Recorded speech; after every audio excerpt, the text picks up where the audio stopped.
जयपुर में आयोजित apex university के दीक्षांत समारोह के दौरान राजस्थान के राज्यपाल हरिभाऊ बागड़े ने भारतीय ज्ञान परंपरा और आधुनिक शिक्षा व्यवस्था पर जोरदार टिप्पणी की।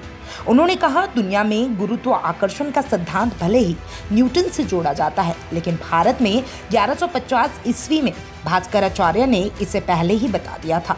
राज्यपाल ने कहा, हम सब ने यही पढ़ा है कि गुरुत्व आकर्षण की थ्योरी न्यूटन ने दी थी, लेकिन 1150 में भास्कराचार्य ने लीलावती ग्रंथ में ये बात पहले ही लिख दी थी कि उनकी बेटी लीलावती ने जब उनसे सवाल किया था कि सूर्य चंद्रमा क्यों नहीं गिरते, इस पर भास्कराचार्य ने उत्तर दिया था कि वे एक दूसरे को आकर्षित करते हैं, इसलिए स्थिर है, यही आकर्षण गुरुत्व आकर्षण है।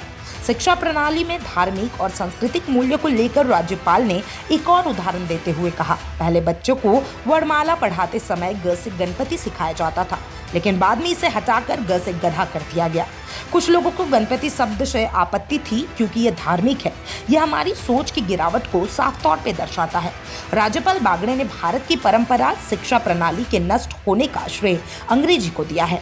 उन्होंने कहा, मैकोले ने भारत में अंग्रेजी शिक्षा प्रणाली लागू की और हमारी मूल शिक्षा पद्धति को समाप्त कर दिया। उन्होंने कहा कि अगर भारत पर शासन करना है तो उसकी शिक्षा प्रणाली को बदलना होगा। राज्यपाल ने नई शिक्षा नीति की सराहना करते हुए कहा, अब शिक्षा का उद्देश्य केवल रटना या पास होना नहीं है, बल्कि समझकर अपनी बात कहना है। नई नीति में विद्यार्थियों की स्वतंत्रता को सर्वोच्च प्राथमिकता दी गई है और यह भारतीय से भरी एक सांस्कृतिक पीढ़ी तैयार करने की दिशा में अहम कदम मानी जा रही है।